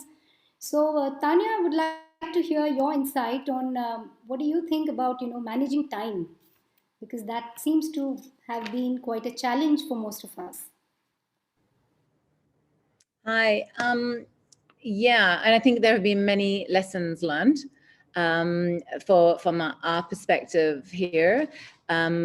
We just thought it was just for a week. Vietnam governments just mentioned a week, and then it was going to be one more week, and it took about 6 weeks before we actually got a longer even time. So every Friday we were preparing to come back. So within that, I think we were a little bit relaxed. Though the children had not got devices at home, some were just learning on parents' phones. So we were trying to give ideas for things that could happen at home. But again, Vietnam itself was open. So they could go to the parks, they could go and play, they could go and be physical. And, as we started with that mindset, it was just possibly an extended holiday with a little bit of academics. As things got more serious, I think we jumped into what Jennifer calls we jumped in too fast, and we tried to actually replicate the school day. And as we have learned, and it has all been learning for all of us, is it takes longer to work on a home-based remote learning. It takes longer to plan for it, longer to teach. We also learned that whole class situations with 20 to 30 children online doesn't always work for all of our learners, and depending on what was happening, whether it was just the teacher, the educator talking to children, or if it was interactive. And so I guess our whole journey with using time was being open to adaptability and flexibility. You know, our teams coming together all the time, what was working for our learners and for our families. Also, we realized as families didn't have very many devices at home at the beginning, was we couldn't have the children online all day, let alone the health conversation about screen time and balance, but also families only had one device and 3 or 4 children. So I think we adjusted for the needs, constant surveying of our parents and our teachers and our learners, what was working for them and trying to work with them too. We did go into a lot of trying to find that balance between asynchronous and synchronous learning. So educators were spending a lot of time on things like Castify and Loom to pre-record instructional videos, so that even though the kids couldn't be online at the time, they had options and opportunities to revisit the instructional videos and still complete the tasks. Again, they were taking a long time, and then we had to reflect, was this the best way to spend our time? And were we basically reinventing the wheel sometimes? Because, you know, there were lots of actual wonderful instructional videos online, and maybe we didn't have to create them all. And our time, face-to-face time online with our children was maybe best spent connecting and supporting them as learners. We looked at that balance there of, if we did connect with whole groups, that it was more community time and socializing, and then looking at our learner needs and going to smaller groups and even individuals who needed that one-to-one time. We also are very fortunate with our resources, people resources. We have our language teachers and our learning support, and they were also connecting with learners, and was that the best way forward? I think when we started our journey, we rushed into the doing. We were doing a lot of doing. And in fact, a little bit of away at the time, we had to stop and think, actually, we are a PYP school. We value inquiry. We value constructivism. We value hands-on. And is this model reflecting our values? So again, just trying to always do the best that we can do, but for our learners, but then our lens changed on how we can best go through.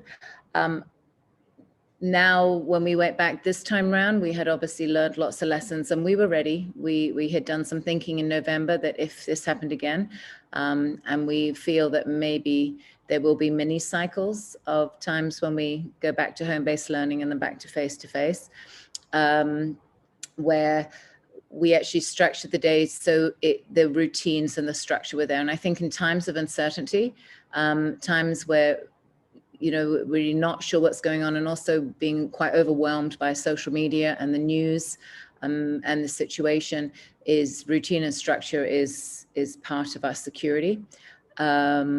And so if you had a reading session with your teacher on at 9 o'clock, you had that every day of the week. And if you had a maths breakout time at 10:30, you had that every day of the week, so that people could actually manage their days. And that also, I think, supported our families at home, that they knew what to expect each day, and they could manage their time and their routines at home that would best suit their families. So, yeah. Yes, well said. You know, managing routines and planning and reflecting.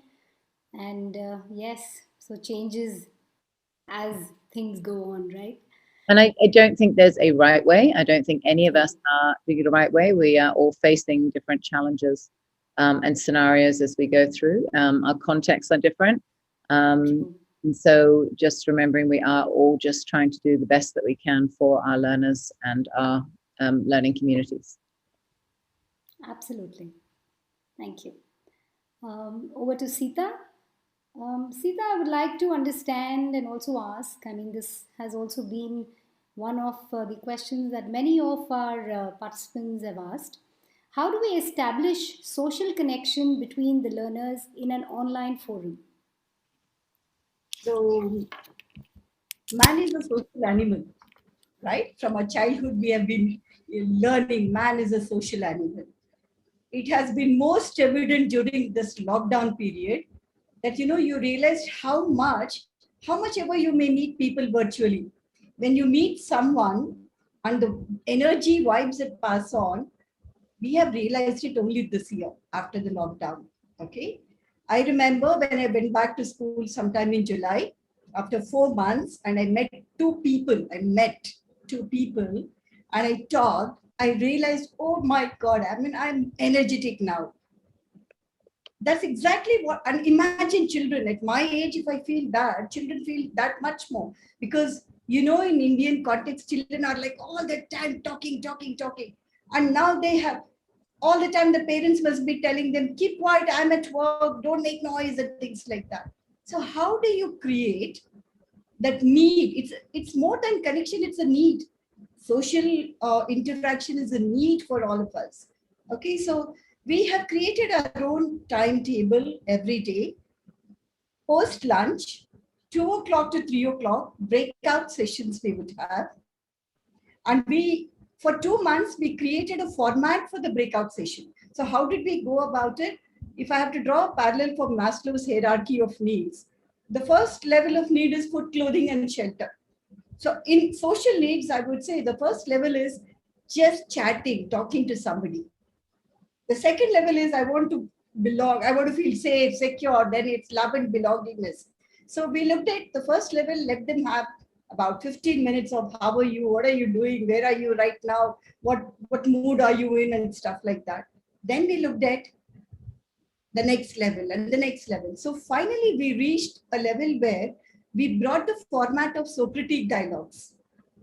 So we used, because we used every format possible for making it more effective and meaningful for every learner.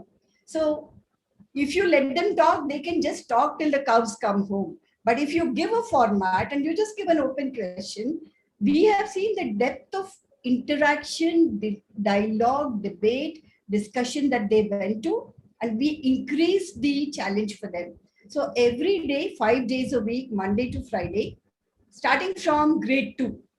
Okay, and I think grade 1 had some parties, grade 2 and grade, Tuesdays and Fridays, they had parties and things like that, get-togethers. And then they had these things of, something that I did at home today. But what we ensured is a social interaction. We didn't mind even if they missed the class, because we all realize the value of be able to share something with our peer group. So in our case, in all our 5 schools, we created that platform of breakout session, and we changed the groups, by the way.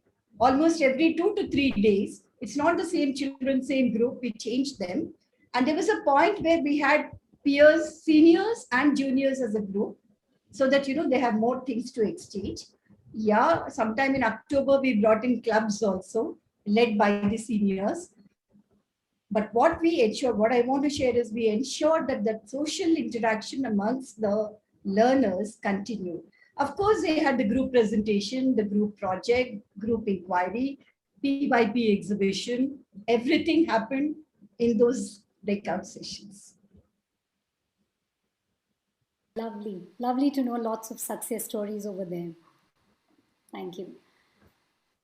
Over to Dipanshu. Is technology the only way to reach out in this current scenario? Talking about technology at this moment, is that the only way? What can be the other ways of learning during this time?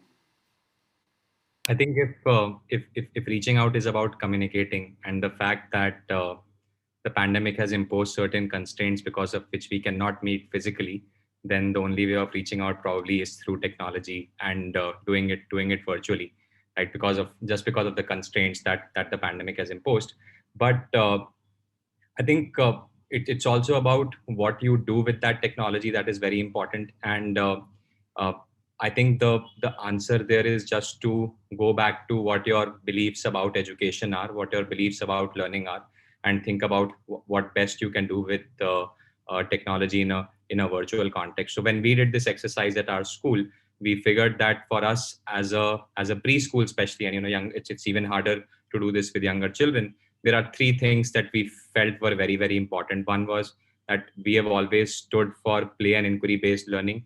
We have always stood for small group learning, and we have always believed in a lot of proactive parent participation in the teaching learning of students. And then for us, once we started doing that, it kind of became simpler that this is what we have always stood for as a school. And therefore, based on those beliefs, these are the things that we are going to do. So when we said that we want to focus on small group learning, but our teachers obviously cannot be spending 4 hours. If we divide a class of 20 into smaller groups of 5, our teachers will not be able to spend 4 hours with every child every day. So even when we communicated this to parents, we said that, hey, this is what we believe in, and we feel that a teacher spending 1 hour with 5 students meaningfully in a day is actually better than a teacher trying to spend 4 hours with 20 students online, because it's more difficult to do this online. And thus everything kind of derived from that, how we communicated to parents, how we designed our programs. We just thought about what are our beliefs about teaching learning. Let's stick to that, and let's try and do the best that we can do with technology. Well said. Thank you for sharing that. Thank you so much.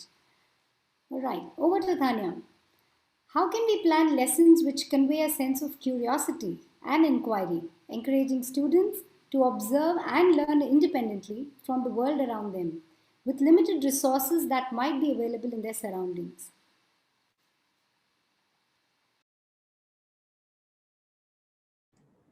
Okay. Samia, would you mind sharing those slides for me? It will just help do a little bit talk here. So this work is from, Monita mentioned her work as well, Dr. Jennifer Chang-Wathel. She's based in Hong Kong, and she's been doing some research on here. Can people see the slides? So she talks about these four phases that we go through e-learning, and the reason I've asked you to share these is because to answer this question, when we get to pedagogy, we have to be in the thrive stage. So I think this is where we as educators tried to immediately jump into, but the lessons learned was actually we needed to be spending a lot more time in the survive stage, with really connecting with our families at home, finding out what their own context was, who was at home, who was doing the caring, what else was going on at home, their technology, did they have Wi-Fi? And some of our families actually didn't have Wi-Fi. What devices did they have, but also what resources they had, what were the learning environments available to them? Did they have access to balconies or gardens? Did they have, shared spaces that they could go to, and also at different stages of what your country is going through? Were they able to meet up with their friends for some collaborative or cooperative? I think this is the lesson we learned, that we really did need to spend so much more time collecting that information and data. And then once we had that, we could, as educators and leaders, start making decisions about how to best move forward. So Jennifer's gone here, basically what digital tools work, what platforms work for our parents. We had a number of school platforms, and we discovered that Seesaw was the easiest for our children and our parents. And of course, for our younger learners, grade 2 and below, we're really actually supporting our parents so they can support their learners. Their literacy levels are not as high, their independence levels are not so high. So really considering that. And sometimes it wasn't the parents, sometimes it's the grandparents or the nanny is at home, or, so knowing all that information from the survive stage was so important. Also, what do we need as educators to upskill ourselves on, to collect? How creative could we be? And actually spending time as collaborative teams, just doing that wonderful creative brainstorming, because as you say, we want, as a PYP school, to continue that inquiry and curiosity. We want that agency. We want that choice of media and different ways to learn, and also to share learning. And so having all that information, so how could we get creative? And also, how do we as leaders have to support our teachers through that strive? Then moving into the thrive, when everyone is comfortable, informed, where we have that information at our fingertips, then moving on to the thrive. And the thrive stage is really looking at our pedagogical practice. You know, we're comfortable now, so our pedagogical practice, how can we continue to motivate and engage our learners? And really working at, well, actually, is the best way to engage to have them online, or have them, let's do a 5-6 minute quick mini lesson and off you go, and I'll see you in back 20 minutes, and now you can share their learning. How many kitchen tools can you collect? Can you make a fort? There are lots of home forts have been made through this time. And things that, and obviously parents have been extremely patient. But I think in that creativity and listening to, so when we are designing learning engagements or designing learning itself, is being really careful with our language. So not to say use Play-Doh. Well, not every household had Play-Doh. So use something that you can model or build with. And again, that is all balanced with that care and compassion of knowing our families and our learners to go there. Also providing permission, I guess, to approach things in different ways. And again, this does reflect our values as a PYP school and the opportunities for agency here. So we would like you to show your learning, but you have choice on how you do that. You have ownership on how you do that. You can draw it, make it, model it, play it, act it out, do things that take, and really letting go, because it's actually about the learner and their context and how they can manage within the situation there. So again, it depends on context. I know there were some of our learners that literally did not leave their apartment for 16 weeks. You know, so we had to be kind to them. You know, they're not going to be able to go out and collect or engage with nature and things like that too. We did use the scaffold of Moscow, the must, should, and coulds. Our parents got very confused with should, because to them that is a must. And so we had to change the language from must to may. You must do this, but you may do that. Which again, just responding and understanding our people. And also, I guess, taking the pressure off. There are many ways to learn. There are many ways to engage. Also information of, is there older siblings at home that can support the learning and can go through, and again, all of that information collected through the survive phase there of e-learning. So that would be. Thank you. Very well put across. You know, caring and reimagining how the learning engagements would look like, how would the families, how would the children take. That's really nice. So let's listen from Sita based on her experience. Any insights or suggestions that will help students to become more participative during online sessions? I think everything depends on how we design the tasks that we give them. Okay, that's the crucial factor there, because that's what I understood in March itself. While we have the same challenge in a physical classroom, how do we create that environment so that, you know, every child will participate, will engage, and we are always looking at that, you know, relevant, engaging, significant, challenging. We did the same thing even for the online classes. So how do you engage them? What are the strategies you're using? What is the kind of flow of inquiry that you are deploying? And what are the things that they can do on their own? Because constantly there is no peer group or a teacher answering their questions.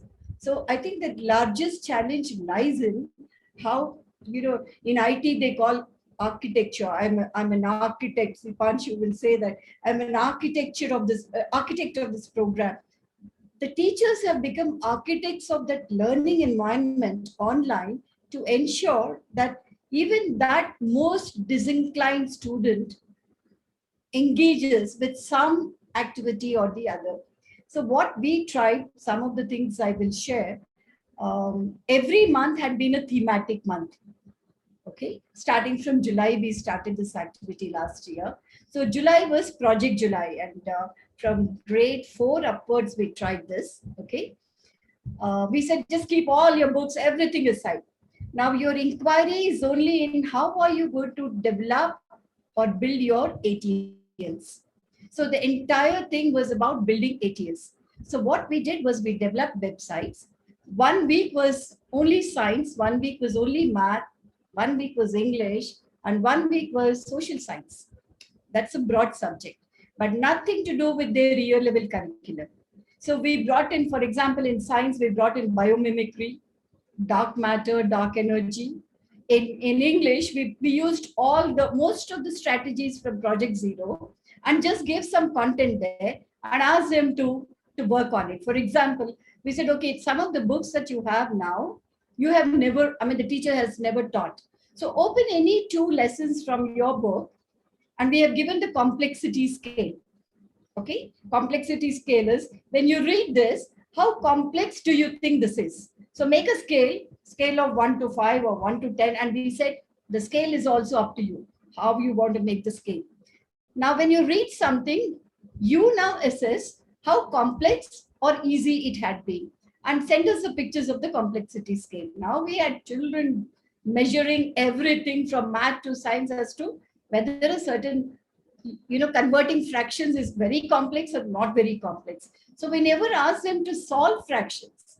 We asked them to do engagements like this. So we use the Google Earth a lot. So we use many of the links on the Google Earth, asking them, would you like to measure the parking spaces in these areas and say how many cars can be parked here? Or would you like to see what are the famous historical places? And there's one part in Google Earth where they said that, all the famous characters of fairy tales from different countries. So we gave that and I said, it's your option what you want to do, but come up with the challenges that we created for them.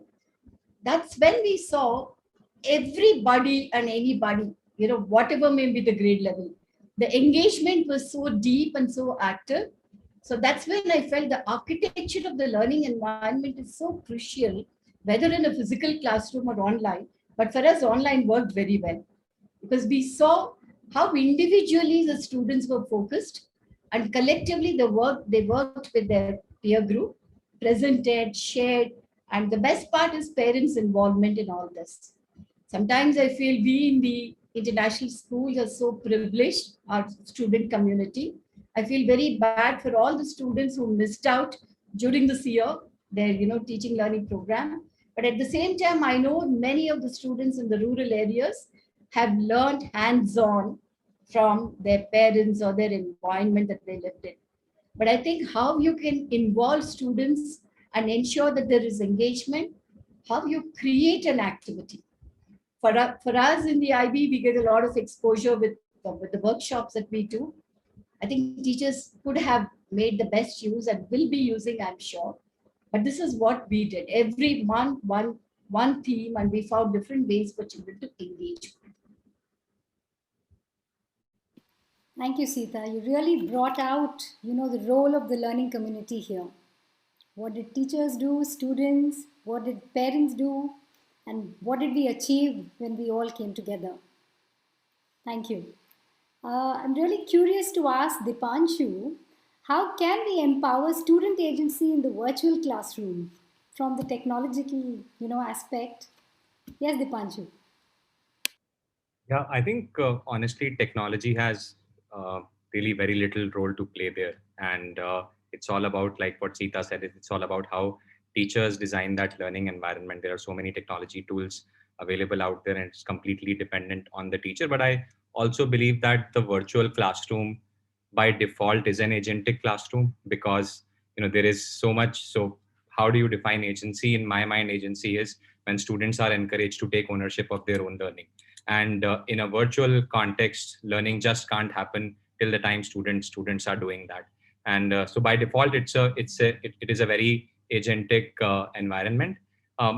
I think in our case, in our schools, what we just focused a lot on is, pretty much like you would do in a physical classroom, where initial time is spent around establishing essential agreements, how we will do things. Similarly, in the virtual context, there is no easy way to do that. You just have to spend time in establishing the right expectations with your children and spend a lot of time doing that. And once you start doing that, you will see that they start understanding what they need to be doing.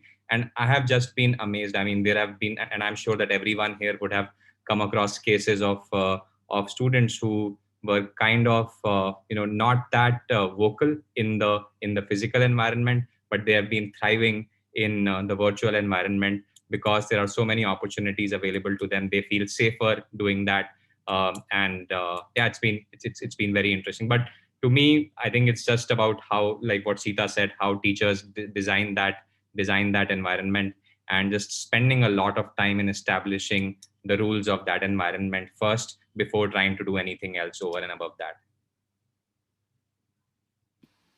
Thank you. Thank you.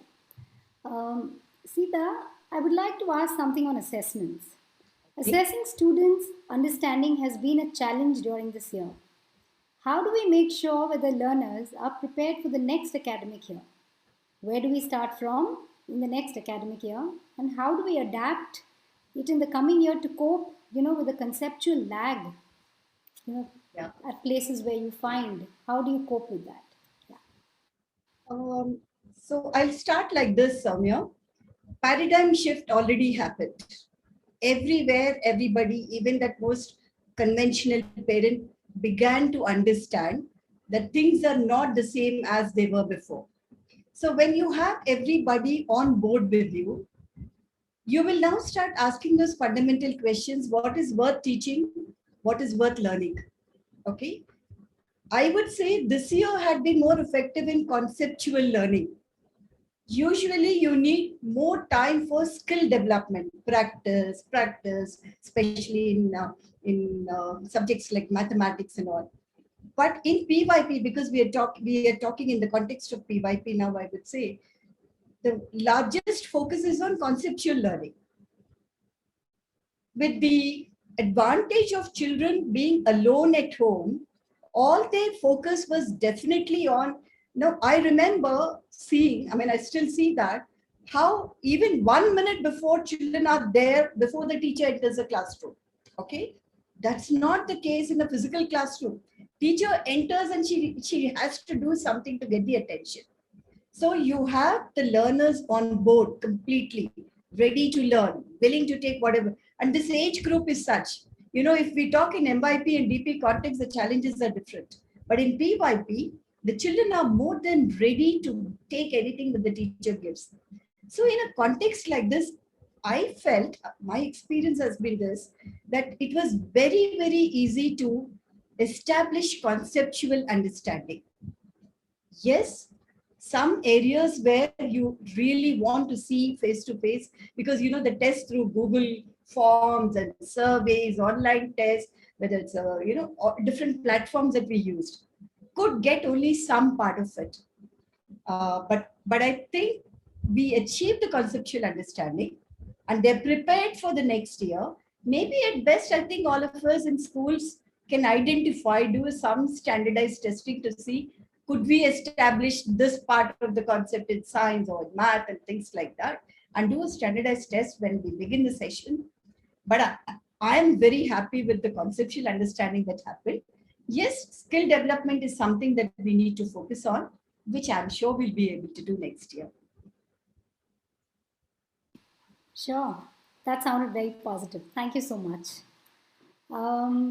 Last, we'll take about 2 more questions. I'd like to ask Tanya. So, few teachers have been saying that I'm really not sure whether inquiry has taken place in my classroom.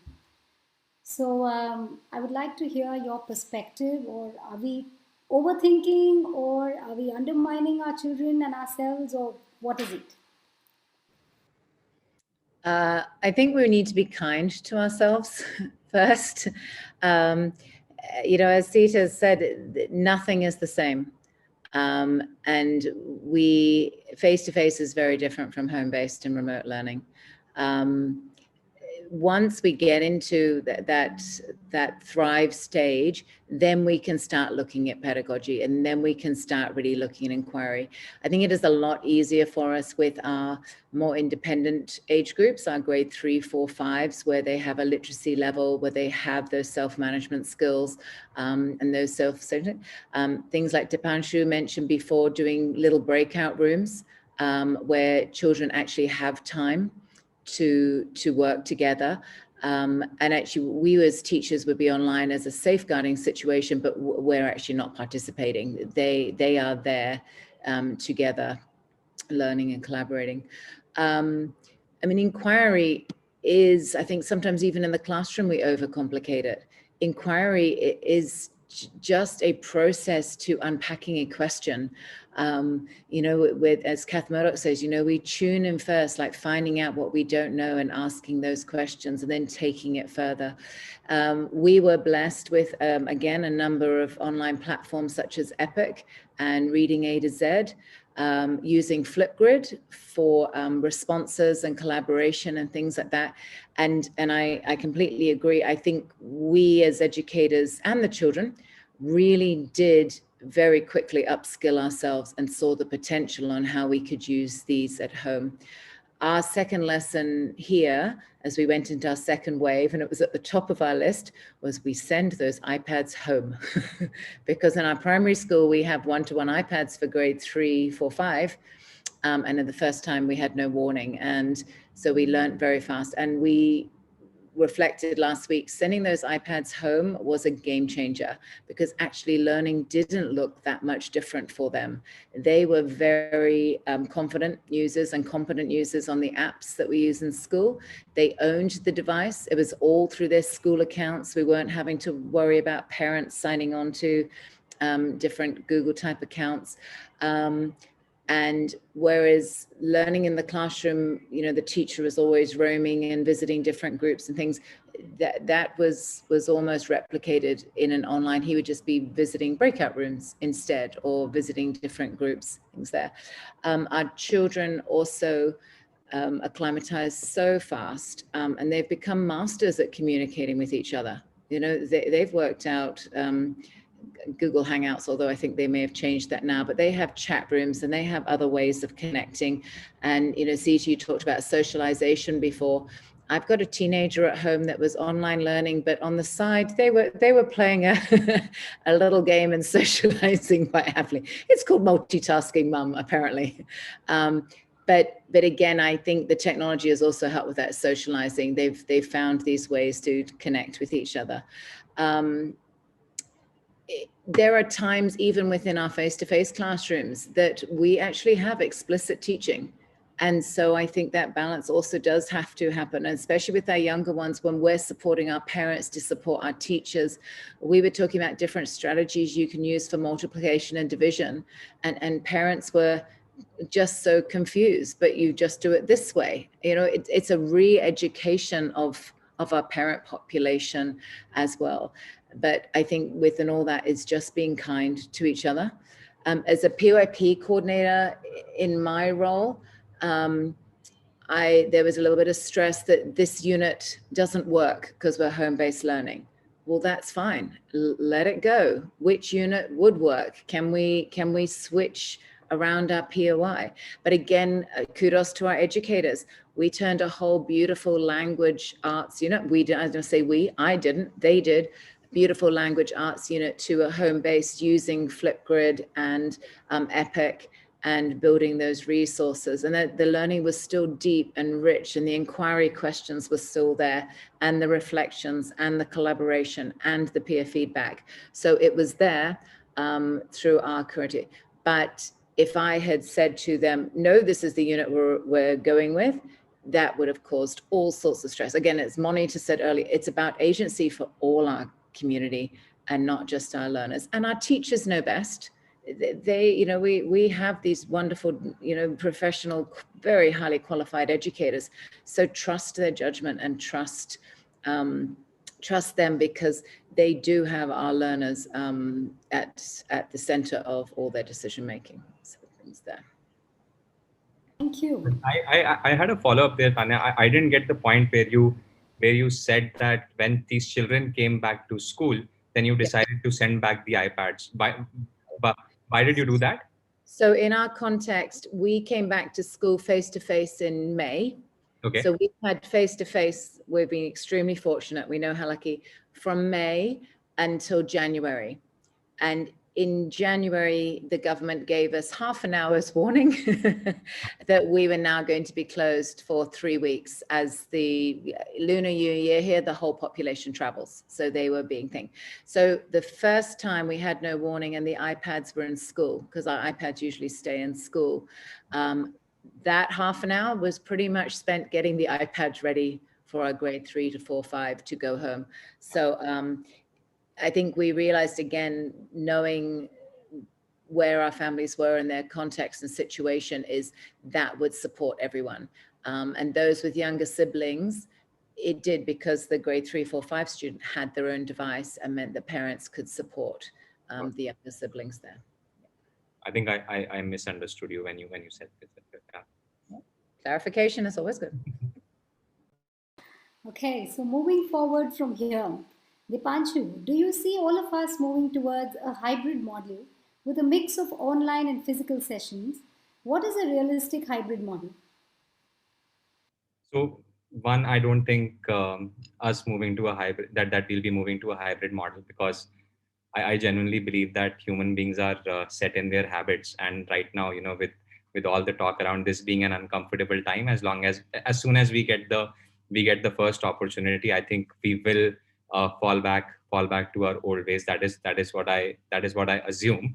Also, I think school is not just about teaching, learning. Societies are structured around how schools work, right? A parent's life is structured around the child's day at school.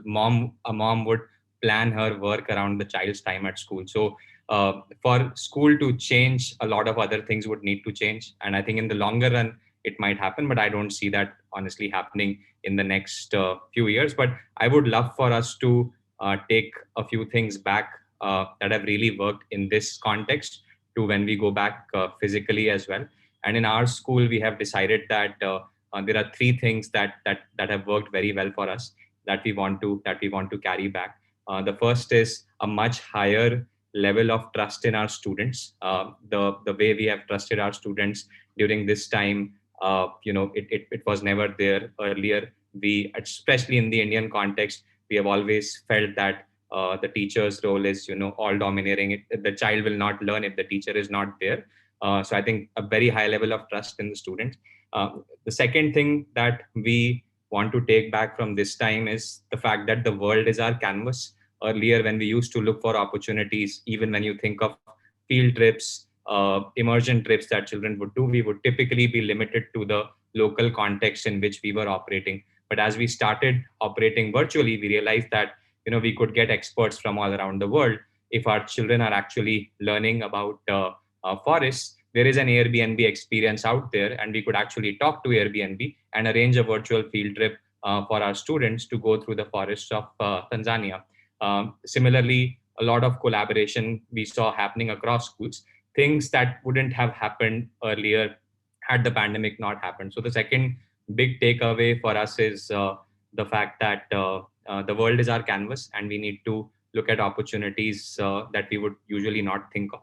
And the third thing for us is that technology is our friend, and it is not something to be scared of. It is there to help make our lives easier. And as educators, I think we really need to take that back to our classrooms, because I think with the right kind of technology in the right learning environment, it can do wonders. So that's what I think. I think there's not going to be a drastic change, but if we can take back these learnings to our classroom as soon as we start going back, that will help make at least that incremental difference. Sure. Thank you, all of you, for sharing your valuable insights. Now, Tanya, let's look at... Sorry, Tanya? Tanya wanted to add something. I would just jump in. So we did have a hybrid model for 6 weeks because we had children overseas who were still fee paying, and we had children in quarantine, and we also had children in school. I know Hong Kong, for example, will be doing a hybrid model. Certain children come in on Monday, others come in on Tuesday, things like that. And from all experiences, it is exhausting because that feeling of you can't do one thing well. And so really rethinking it for maybe for the older students, for our higher MYP and DP, where they have already got those study skills and those self-management skills, it may work, and because they have the literacy. But for our younger learners, it's very hard. And as you just said, Deepanshu, the off and on is very unsettling in an uncertain time. Yeah. But I'm sure there are schools around the world that have found creative ways to manage it, but it was exhausting for all of us. What I meant by when I said, Tanya, that I don't see us going to a hybrid model is in the steady state. So the examples that you gave right now are because, you know, there are constraints and people are forced to do that. But once this is all over, this is behind us, hopefully the entire world is vaccinated. I think that we'll tend to fall back on our old ways. Yeah. Thank you for those lovely insights. We just have a couple of minutes and we will take in a few questions that have come in from our participants. The first one from Bindana Tiwari. Is your school an inclusive school? How do you cater to the needs of children with learning difficulties? If anyone would like to take that up, please. I just have a very small point to make there. Sure. Ours is an inclusive school, and we realized that it wasn't working out virtually with those. So we took special permission from the government and from the parents to get those children to school in a socially distanced way, because we tried a few things, nothing was working out. Thought that if we have to be true to our mission, and there's no other way around this, and we were able to put that in place as long as we put safety and hygiene measures in place. Yeah. Thank you. So in our case, we do have children with special learning needs, and we conducted classes specially for them after the regular school hours, online, of course. Thank you. The next question from Rachel Srinivasan. How do we ensure that academic honesty is being taken care of when it comes to assessments conducted online? I think Deepanshu answered that so beautifully. You know, what was so intangible, trust factor, has become more tangible now, because you can continue to be suspicious, but somewhere when you start building the culture of trust, academic honesty naturally comes into picture, especially in the PYP age group. They would love to be honest than to be dishonest. Okay, because they're still very young and they're very ready to be honest. So I think that is not something that should concern us in this age group, at least. For me, even in DP, doesn't concern, but I'm just saying this. So Trust is something we need to build.